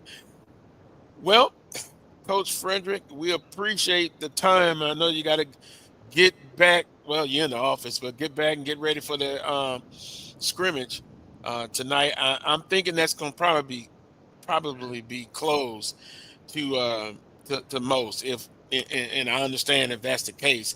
I'm not sure. I'll talk with Mr. Willie Scott, but it was good to have you on. Kind of share some information. But to recap, the quarterback room it's very competitive, and that's a good thing. That's a great thing. I mean, knocking on wood, barring any injury, man. But whichever guy go out there, I'm very confident in him getting the job done. So that's a great problem to have. And you just a play away. that was the motto last year in that room. You never know when the opportunity is gonna come. You got to prepare as if you the starter. So when your chance, when your time does come, you ready to go. So, we're gonna be solid in that room. I'm excited about it. So, yep, North Carolina Central coming up. I heard Coach Brave said that they've already been working on that aspect of looking at North Carolina Central, and that's the good thing about going into week one. You have all summer, late spring, summer to kind of look at your first opponent. Week 2 and week 3 is kind of a little different, but you have a lot more time to look at team number 1. That's it. I mean, that's the goal right now. North Carolina Central, we're not looking past that game. That's the only focus. Everything is that focus on that game. We'll take it one game at a time, and they're first up. So we'll be well prepared, and we'll be ready to go come August 23rd. Yes, the SWAC, the MEAC SWAC challenge. I always want to say SWAC. It's coming up. Well, Coach Frederick, appreciate the time. Are you going to be able to get Coach Miller set up? Yeah, look, I'm gonna get Coach Miller. I'm gonna have him right here. Charles, correct. I might be wrong, but I did see something. Congratulations. I think you got. Yeah. I can't remember what it was, broadcaster or something of the year. Yeah. Congratulations, man, and y'all do a great job, Coach Pettaway. Yeah. Some of that, what it is, Dreams Barbecue, but we don't come with that. I mean, Coach Brown, man, I enjoy listening to y'all as well. So, I might not be live on there, but I do listen and I enjoy the show. Trust me. Yeah, we have some interesting discussions. Always. Always, man. I appreciate y'all. I got Coach Miller right here for you. All right, well, what we're going to do, we're going to take a timeout, and when we come back, we'll have Coach Miller set up. Interesting interview. Coach Pettaway is like having 2 point guards. Yep. That you got 2 quarterbacks. Room. Yep. Good thing. I like the fact that it seems like they're going to open up the offense. Component of the 2 quarterback system, Carlos. You know what they say, if you're playing 2 quarterbacks because you don't have one. but I would like to see one of them just separate themselves and just go ahead and grab it and take the job and run with it. And, let's just go ahead and rally behind that particular individual. Like you said, everybody's just one play away. So, the second guy's got to be ready because you never know when his number's going to be called. And let's just go ahead and get after it from there. Well, but that's why I don't coach, too. Well, no. You just didn't coach football, but you played football. Clint Eastwood said, man, God knows limitations. Yeah. Well, somebody's going to start the opening day at that quarterback position. And if it was just me, I would have a special package for McCoy. His ability, his athletic ability. That's a good problem to have, Coach Pettaway. Yes. But you know what? It is. One quarterback gonna take the first snap in the first game. Now, 2 of them may be on the field at some point together. I don't know. But I'm not a coach either. We're gonna take a timeout. When we come back, we'll visit with Coach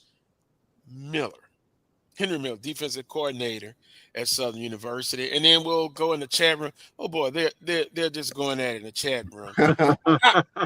I'll say this: EA loves to bring up Title IX.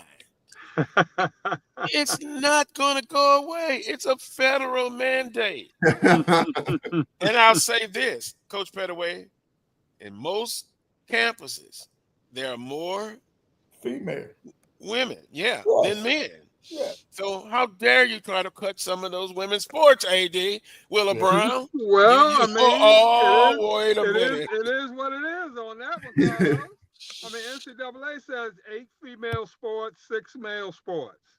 That's what the NCAA says. And as long as you meet that threshold right there, you know, the only other prong you have to worry about is from a budgetary point of view. Football is the elephant in the room. You know, you're always going to spend a lot of money with football-wise. There's no female sport that can compete with that financially or otherwise. You know, so you always get some leeway from a football point of view. But everything else being even and up front, you know, like with Stephen F. Austin, I think they're in good shape. What? You think they're going to win against? I ain't say they're going to win, Carlos. Well, that's what I'm saying. I think their argument is valid. Yeah, well, we'll hear it. Valid. You know, they didn't have any comparable men's sports to eliminate. How can you eliminate when you're already at the bare bottom? You're already at the bottom. Well, guess what? We'll let you talk to EAs personally, and tell her. But I'm going to err on the side of you're lucky they don't cut men's sports comparable to the enrollment. There are more women than men in colleges. But as long as you're meeting that threshold, Carlos, which apparently Stephen F. Austin is, you know, I trust and think that those guys did their research and they knew that this was coming down the pipe, because every time you cut a female sport, somebody's going up in arms, you know, somebody's going to the court, that sort of thing. So you know that in advance. So I'm sure they were prepared all the way around. And in particular in this political climate, yeah, they were foolish not to be prepared. The Supreme Court, you got a mad person trying to write executive orders on everything. If it was up to him, EA, he probably would help you out on that. But I'm glad it's a process that will say, let's look at it objectively. Yeah. Let's look at the criteria, and then we'll make a decision. And you got to look at the opportunities. It's not the number of sports per se. It's the number of opportunities for females to participate, you know, relevant to your male population and your female population. So, you know, you got to research that prong there and not just skim on the surface.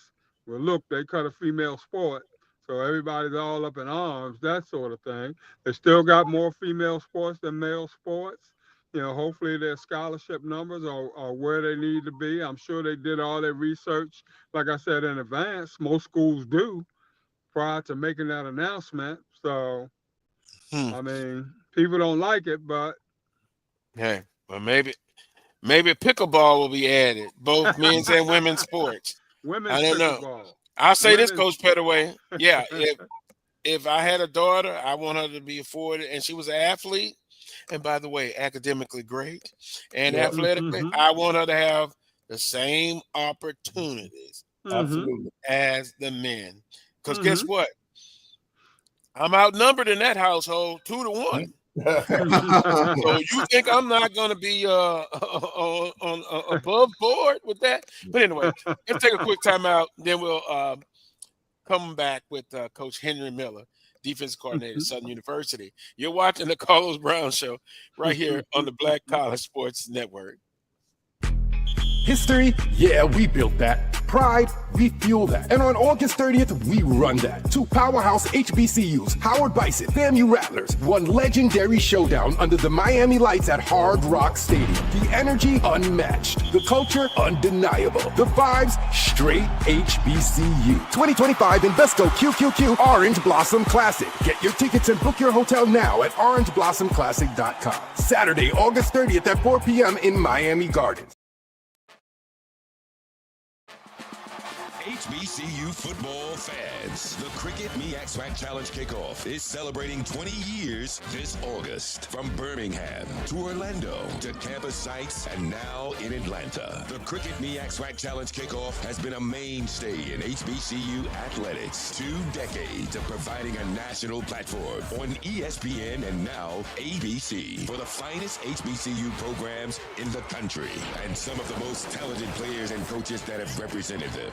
DeForest Jackson, Tariq Cohen, Javon Hargrave, Darius Leonard, Rod Broadway, Buddy Pugh, all have left their mark on this storied event. This year, we celebrate by welcoming North Carolina Central and Southern to Atlanta, which has cemented its place as the HBCU football capital. Every team who participates in this event looks to start and finish their season in the A by gaining a spot in the Cricket Celebration Bowl. That, however, is earned by becoming conference champions. And it starts right here in week 0.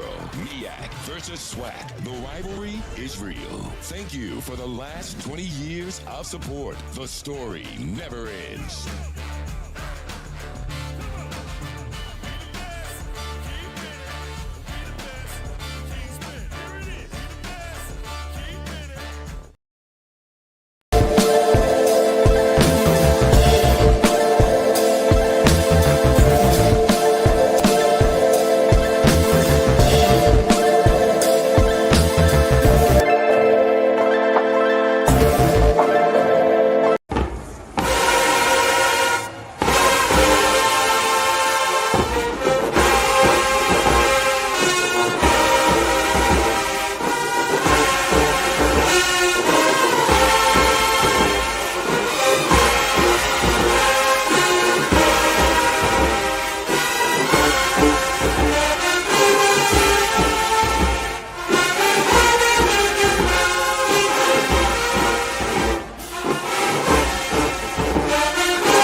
Boy, you just gotta love it. How could you not love the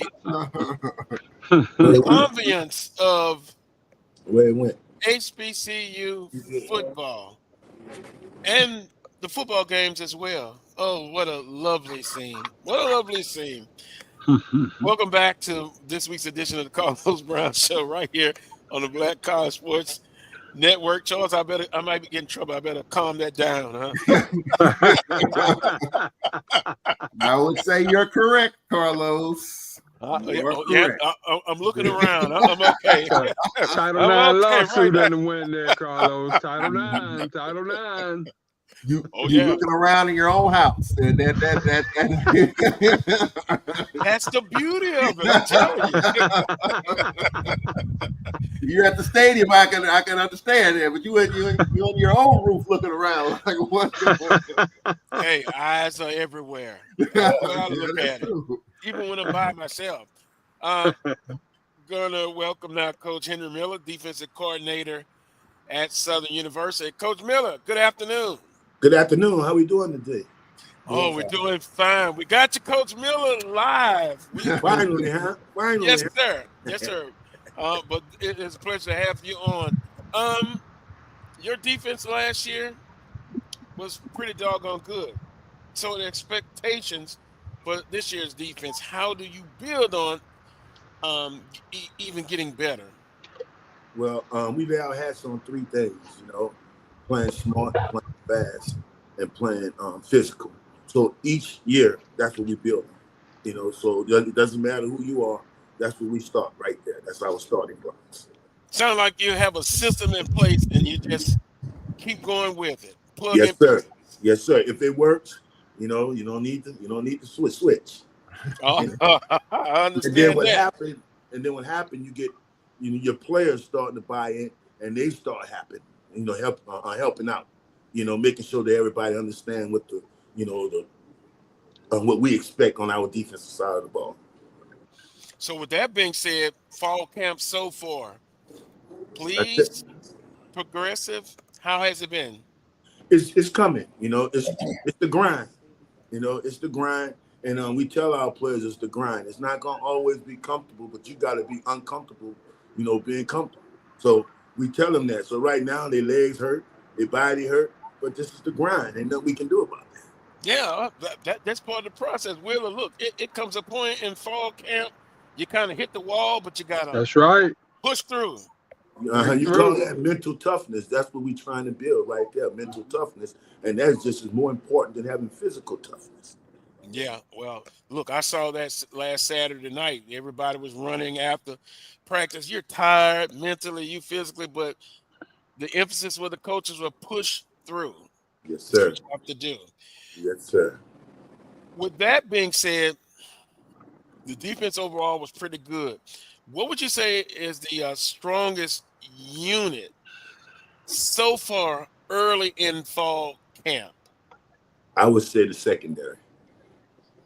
I think that, we got two important pieces that came. We also had Herman Bristol was voted among the conference best. Herschel Johnson also voted among the league best. So Elijah West, who played a lot of minutes and considered one of the best DBs as well. So when you have people that played a lot of experience back there in the secondary, I have to start there. Yes, sir. And Coach, we often talk on this show, and I come from a non-coaching perspective, wants versus needs.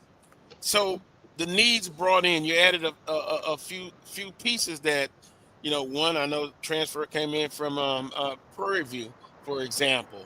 How has that happened, the needs brought in versus the wants?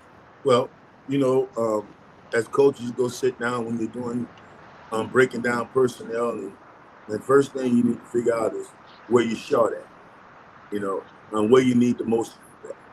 So when you did that, I know that I needed a couple of more DBs, not only a DB, but a DB that can come in and contribute right now. Mm-hmm. So that's what we was looking at. Same thing holds true on the defensive line. I knew that we needed some defensive tackles, so we went heavy into the defensive tackle market. And we just went got guys, not just anybody, but we went guys that fit our system, and then that we know that can contribute. Now, this is interesting, and this is for the panel as well. I mean, we have Coach Frederick, basketball expertise, Will Brown, offensive lineman, and Charles Edmonds have seen a lot of football. In this day and time, is there any truth to specifically DBs that you kind of have them cross-trained, that they can play the safety position and the corner position? Is that the trend now in college football? Yes, sir. I'm Carlos Brown, and me. I recruit DBs that play multiple positions back there. Okay. I like it because they're not just tuned in on one position. And if you can come in playing multiple positions, you don't know when you're going to touch the field, because you don't know when injury is going to happen. So all of the guys that, except Herman Bristol, everybody else can line up and play nickel, corner, or safety. Right. Yeah, that, I kind of heard and read about that cross training position. That's very interesting, and I'm sure it you just said it helps. It helps, definitely helps. It helps. Charles, do you have a question? Yeah. No, I had one. Hey, Coach. I know that. Charles, you have a question? Okay, I'm sorry. Oh yeah, well, Coach. I mean, obviously your defense. I thought Southern's defense last year was outstanding, especially in the fourth quarter and overtime of games. You found a way to hang in. What if you had to characterize your defense in one word? What would it be? And the improvement. I mean, obviously the SWAC championship game's not the way you want it to turn out, but what is it going to take to get to that next level where that defense can be top notch where it can finally get over that hump and get to Atlanta? We got to be what we calling over here Sean Strong. Sean Strong is any means necessary, got to get done. Hook or crook is another word that we use. Okay, so going forward, we got to be relentless. I think when that opportunity lands in our lap again, we can't take that for granted. We got to be ready to fight forward, claw, whatever we got to do to bring it on. Hey, Coach Miller, at the linebacker position, who's stepping up right now? Well, of course, he'll go an old face that's been stepping up. He's been hurt for a couple of years, but he finally have healthy, and that's Mike Jones. Mike Jones is a linebacker that's been around here for a while, big, strong, fast, but injuries that slowed him down. But this year, he's healthy, and I love what he's bringing to the table right now. Oh, panel, do you remember him? We interviewed him maybe a couple of years ago. Yeah. And I know, of course, Vincent Page. Vincent Page, definitely one of our leaders, and Vincent Page is considered one of the best linebackers in the conference right now. So he's definitely growing as a leader, and we need him as a leader. Coach Miller, how about somebody that we don't know who's maybe in the program for year one or the second year that we should be watching out for? Elijah West, the nickel. Elijah West is a great football player. And a lot of people missed him last year. But this year I told them, you just keep pushing. They're going to know who you are. Okay, just keep pushing. And that's the guy that I tell people about all the time. Elijah West. That's because the way he worked, his work ethic is just second to none. You know, and when a guy worked that hard, success finally going to happen for him. Yeah. Like Charles Edmond. That's why he got the award, working hard for years and years. Oh, come on, Charles. It's true. Come on. Big scrimmage tonight, scrimmage 1. What are some of the benchmarks that you want to see? Coach Frederick said come out without any injuries. Yes, that was one. But what are your benchmarks as a defensive coordinator for this scrimmage? Okay. First, I want to echo what Coach Frederick said. Come out of there with no injuries. Okay. And secondly, this is an opportunity for us to get to watch these guys that we brought in to contribute closely.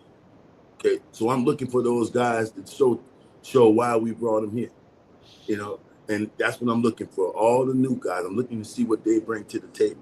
We pretty much know what the guys that been on the team last year bring to the table. So you got to figure out what these guys you went out and got, you fought for, you got them in your program, you get them ready. Now we got to see what they bring to the table. So in other words, Coach Miller, we've had this discussion, and tell me if we're off base or close.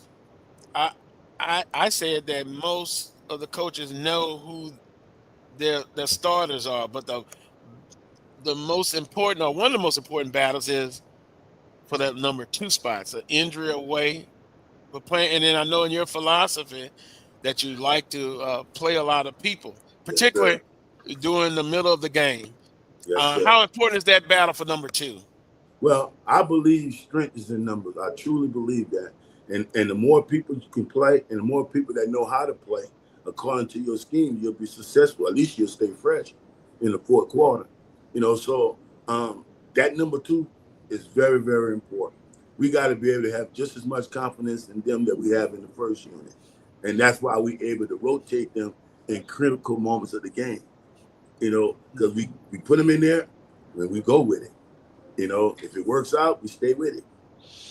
One of your great mentors said, Coach Pete Richardson said, you know, at some FCS programs, you know, there is a big drop from your 1s and 2s, but you want to have that gap close, that you can depend on that second unit to come in critical portions of the game to get it done.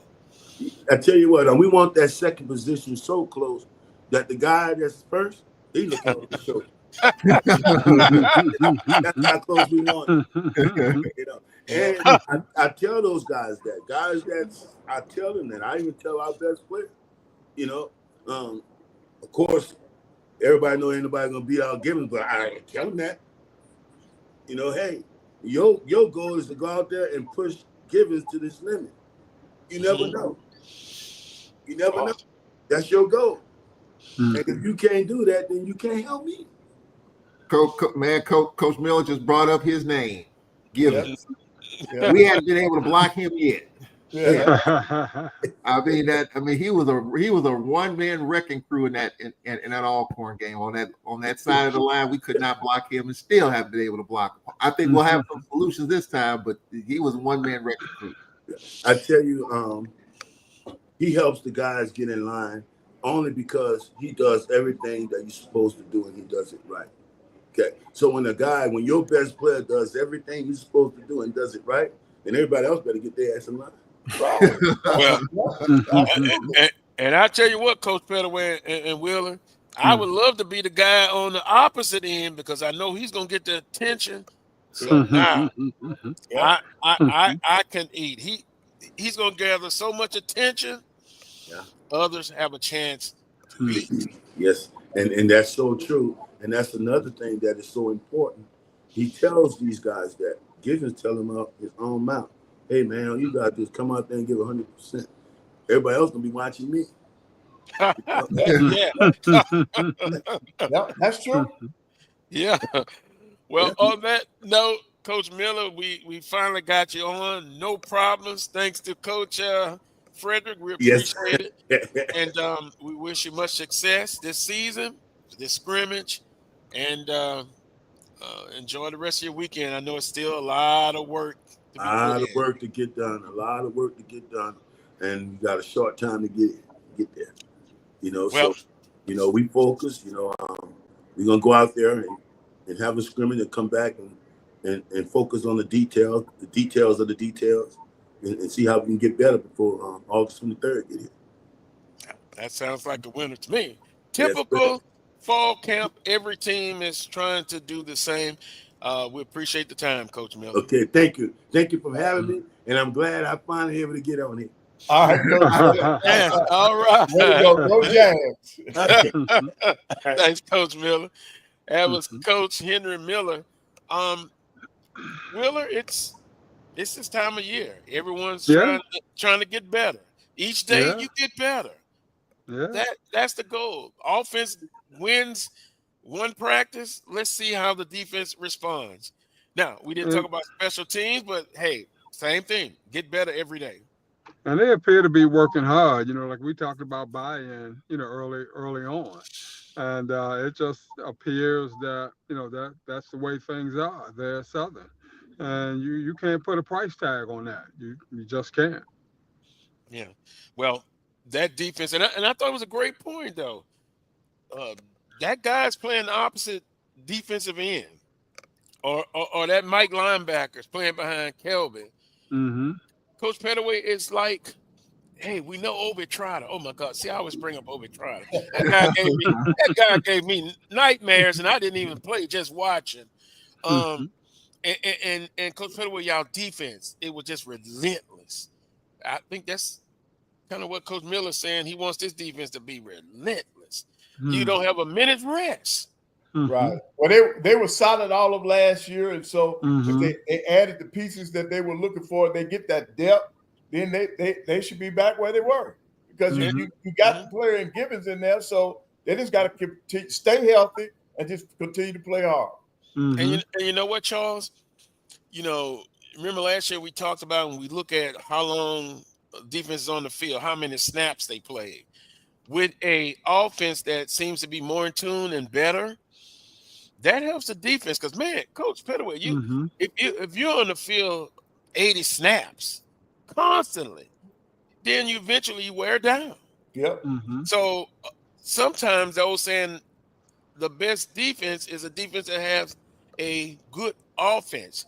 And this is just my personal take. An offense that is balanced. Yep. It's harder to prepare for. If a team can run the football, like maybe Will in your old days, y'all, I don't know, y'all ran the ball, 80% of the time? Probably at least 75. And you still were able to do damage because you were tough. I understand that. But, boy, that balanced offense, I think, in today's game is the one that Charles, it's harder to prepare for that. Well, I mean, that's going to be the key. When you're talking about previewing the other teams in the league, that's going to be the key right here at Alcorn. Yes, sir. Yes, sir. That's going to be key for this right here. For this helmet to represent in the SWAC championship game, that's what it's going to take, because quarterback position was tough last year, and so we couldn't throw the football. We couldn't push it down the field. When you talk about Alcorn football offensively, you talk about Arnold Walker and DeLance Turner, those backs that can just pound and pound on you, and a quarterback that can manage. We had that in Xavier Vaughn last year running the football, but pushing the ball down the field, we had a game in which we only threw for 80 yards passing. You know that's going to be tough on a defense. So for Alcorn, that's going to be the key. We got Trey Lawrence is going to be probably our starting quarterback. He's been in the system for a few years.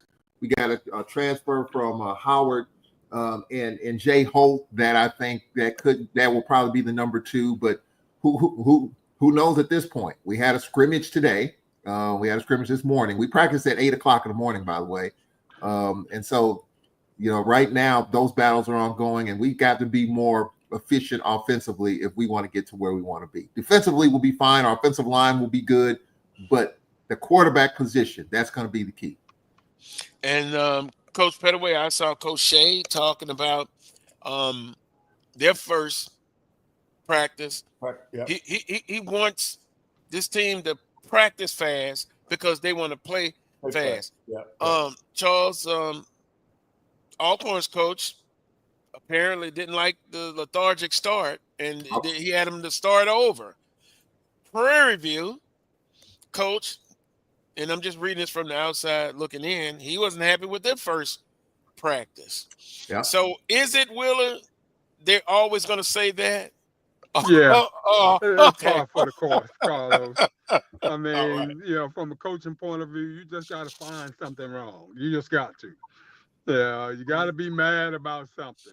Yeah, you got to keep that chip on your shoulder, that sort of thing. And he'll loosen up as time goes on.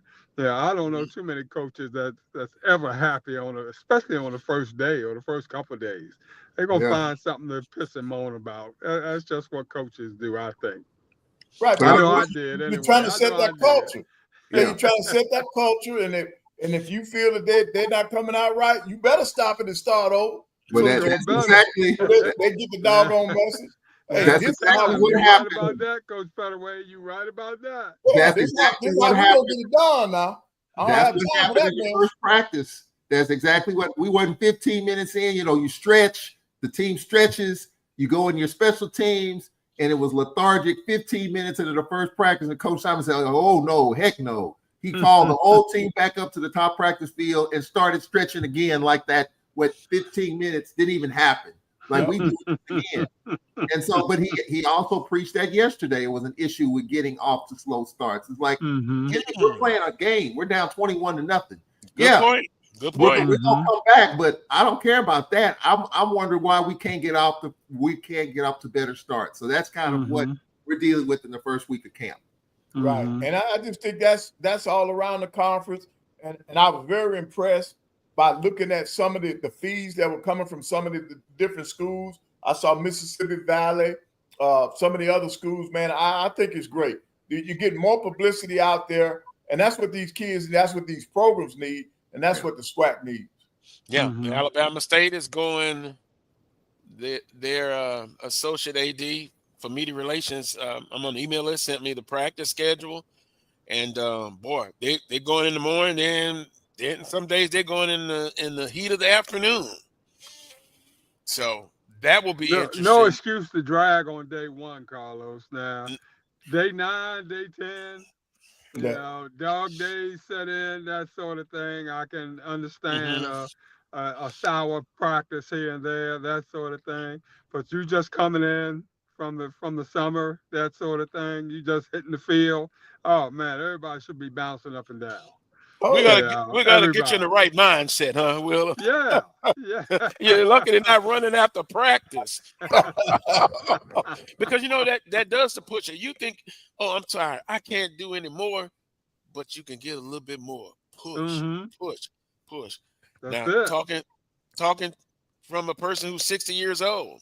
When he was 20, he could run and do all of that good. So you got to know your limitations. But I also know they pushed us. They pushed us. You'd be surprised how far you can go. When you think you're at zero, Coach Frederick, you find a little more fumes, a little gas in the tank. And it pays off. It pays off in the end. Black College Sports Wrap Sunday. By the way, thanks to Brian Fulfer, who's producing for us today. And Brian likes to start, I know AD likes to blow up a little virus out there, but Brian is kind of sneaky with his. He throws a rock and hides both hands. But tune into him Sunday. They were talking about the Blue Bloods, Tier 1, Tier 2. Yeah. Oh, my goodness. My head hurts. But anyway, Brian, I believe, suggested a moving Southern. Is that what I saw, Charles? Moving Southern out or putting somebody in? There he goes. Look, let me tell you something now, Carlos. I just wish we get into this next week. There's no way that school in Montgomery is supposed to be head of Alabama A&M. When you look at what A&M has done since 1999, in 2000 they were in the championship game. In 2002 they were in the championship game. 2005 they were in the championship game. 2009, 2006 they won it. 2009 they were in the championship game. 2011 they were in the championship game. So now, how if you've done all that since 1999, how in the heck you in Tier 2 and that school in Montgomery in Tier 1? Come on now, come on. Coach Frederick, Pat Riley says he agrees with you.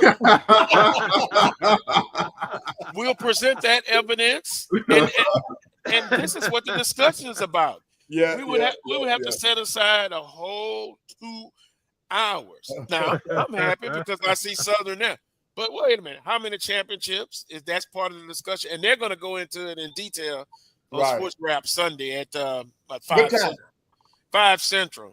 Okay. Look at this, Grambling. Yeah, Grambling is a great history. FAMU, Jackson State. Now, I would ask a question, and loud. Now, don't send hate mail.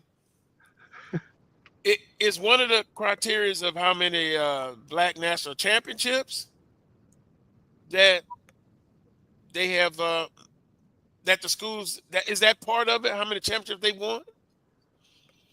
And then well, Southern and Grambling is up there, and who else? Tuskegee. Wow. Tuskegee. Yeah, Tuskegee. Well, Tuskegee is one. They played a lot of games. Put it this way. Yeah. They're one of the oldest teams, but I don't know. When you've made all your bones at the D2 level, I mean, I don't know. I don't know. Well, guess what? This will have a lot of discussion. Well, I don't think it's in the right or wrong. Oh, yeah, I agree. But I have a question about the blue blood term. So is that based on what you've done in the past, or is that based on what you haven't necessarily done in the current? Like you talk about Kentucky basketball. You call them one of the blue bloods in college basketball, but Kentucky hadn't won a championship in forever. So do you get taken off the blue blood category when you haven't had a level of success recently? No. You can't take that out because look how many they've won. Okay. All right.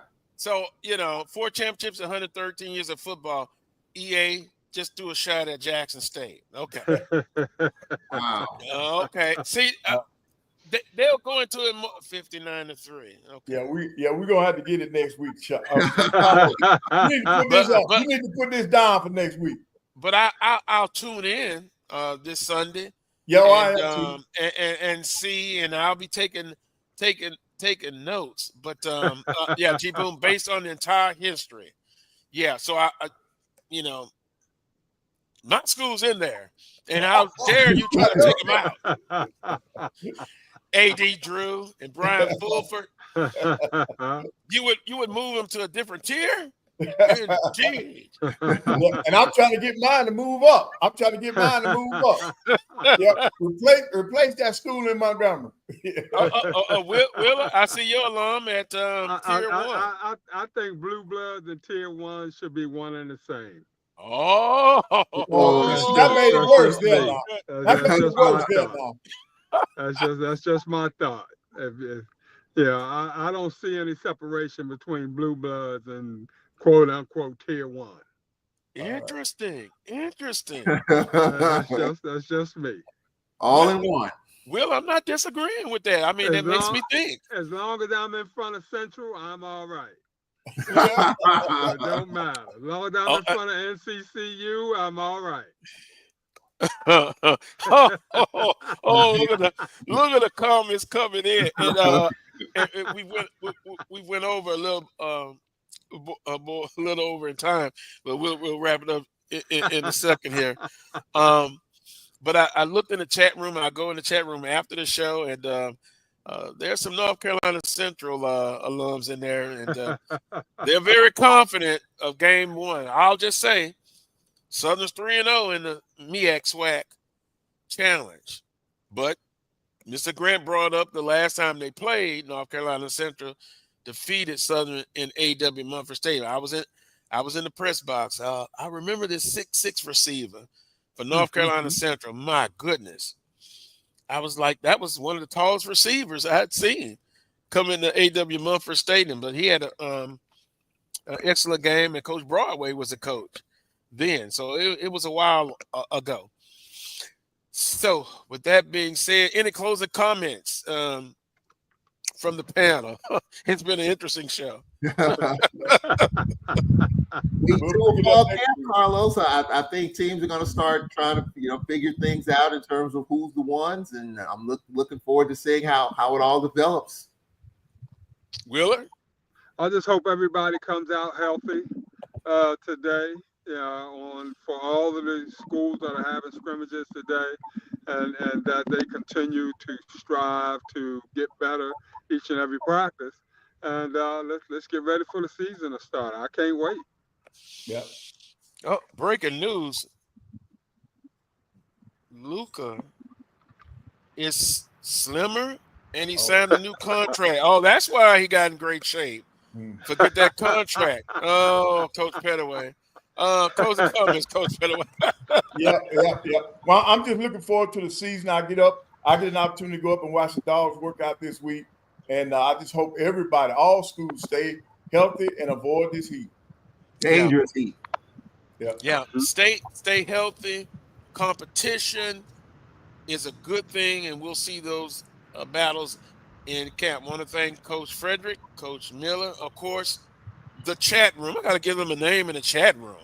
My goodness. And somebody asked EA if he's all right. Is EA still battling that Title IX situation in college athletics? I want to thank Fulford for producing today's show. That's it. We're out. We appreciate the time. We'll see you next Saturday at 11 a.m. for another edition of the Carlos Brown Show right here on the Black College Sports Network. Please hit the thumbs up button and, of course, advertise with the Black College Sports Network. All of our shows. Charles, that is a good helmet. It's the No Shine edition. That's good. That's good. Maybe Southern can get a Columbia Blue helmet. I'll work on that. Peace and God bless.